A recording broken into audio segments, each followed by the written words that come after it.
Rail লাইনের নাম আজ আর কেউ নেয় না। সরকারি নথিতে শুধু লেখা আছে পরিত্যক্ত শাখা লাইন, কিন্তু স্থানীয় লোকেরা এক নামে চেনে, নাসালের লাইন। 2009 সালের আগেও এই লাইনে নিয়মিত ট্রেন চলত। রাতের ট্রেন, মালগাড়ি বেশি।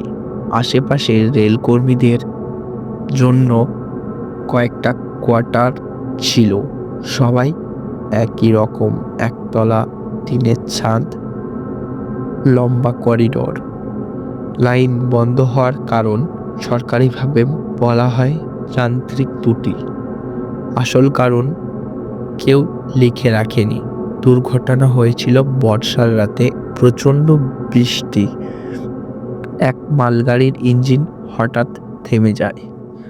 ড্রাইভার আর সহকারী নেমে দেখতে যায়। কয়েক মিনিট পর ইঞ্জিন আবার স্টার্ট দেয়, কিন্তু সহকারী আর ফেরেনি। পরদিন সকালে তার দেহ পাওয়া যায় লাইনের পাশে। মুখ নীল, চোখ খোলা, নাকের ভেতর রক্ত জমে শক্ত হয়েছিল। রিপোর্টে লেখা হয় শ্বাসরোধ, কিন্তু গলায় কোনো দাগ ছিল না। এরপর থেকেই অদ্ভুত ঘটনা ঘটতে শুরু করে। রাত হলেই কোয়ার্টারের দিক থেকে শোনা যেত টানা শ্বাসের শব্দ, খুব কাছ থেকে, যেন কেউ নাকের ভেতর কপ আটকে দিয়ে নিঃশ্বাস নিচ্ছে এক টানা, থামে না। লোকের জানালা বন্ধ করত, দরজা কাপড় গুজে দিত, তবুও শব্দ ঢুকে পড়ত। ধীরে ধীরে সবাই জায়গাটা ছেড়ে চলে যায়। 2009 শেষে রাজু সেখানে আসে। রাজু ভয় পেত না, বা ভয় পেতে শেখেনি। সে রাতে মদ খেয়ে ঘুরত। প্রথম 3 রাত তার কিছুই হয়নি।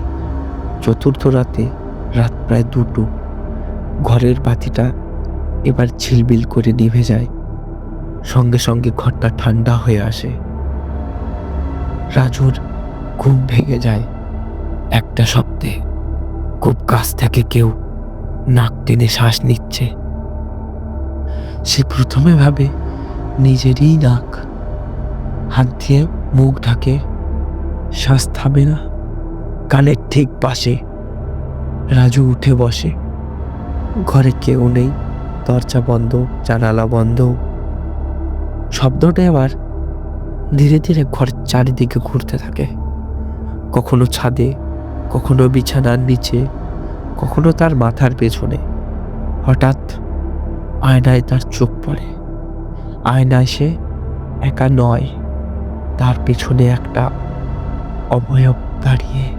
খুব লম্বা না, কিন্তু মাথাটা অস্বাভাবিকভাবে সামনে ঝুঁকে। মুখ দেখা যায় না, শুধু নাকটা ভেজা ফোলা। শ্বাস নিলে নাকের ভিতর দিয়ে শোঁ শব্দ বেরোচ্ছে। রাজু মুখ খুলতে চায়, কিন্তু খুলতে পারে না। অবয়বটা ধীরে ধীরে তার দিকে ঝুঁকে আসে। নাকটা রাজুর নাকের একদম সামনে, খুব কাছে, এত কাছে যে রাজু নিজের শ্বাস আর ওর শ্বাস আলাদা করতে পারে না। তারপর হঠাৎ চাপ ভেতর থেকে, যেন কেউ আঙুল লুকিয়ে নাক চেপে ধরেছে। রাজু মাটিতে পড়ে যায়। পরদিন সকালে লোকজন দরজা ভেঙে ঢোকে। রাজু বেঁচে ছিল, কিন্তু চোখে কিছুই দেখছিল না, কথা বলতে পারত না। শুধু একটাই কাজ করত, নিজের নাক চেপে ধরে রাখত। ডাক্তাররা কিছু বুঝতে পারেনি। 2 দিন পর রাজু মারা যায়। পোস্টমর্টমে আবার সেই কথাটাই লেখা হয়, শ্বাসরোধ। গলায় কোনো চিহ্ন নেই, কিন্তু এবার একটা জিনিস বদলেছিল। রাজুর নাকের ভেতর দেওয়ালে মানুষের নখের স্পষ্ট দাগ ছিল, 4টে। গভীর ভেতরের দিকে, যেন কেউ ভেতর থেকে শ্বাস বন্ধ করেছে। এরপর পুরো এলাকা সিল করে দেওয়া হয়। কিন্তু গল্প শেষ হয়নি।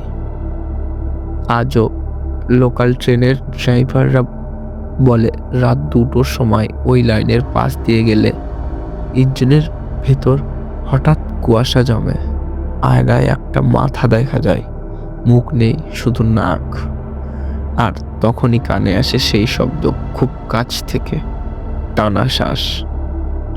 আপনি যদি কখনো রাতে একা থাকেন আর হঠাৎ মনে হয় আপনার শ্বাস নেওয়ার শব্দটা আপনার নয়, তাহলে আয়নায় তাকাবেন না, কারণ কিছু জিনিস ডাকে না, তবু চলে আসে।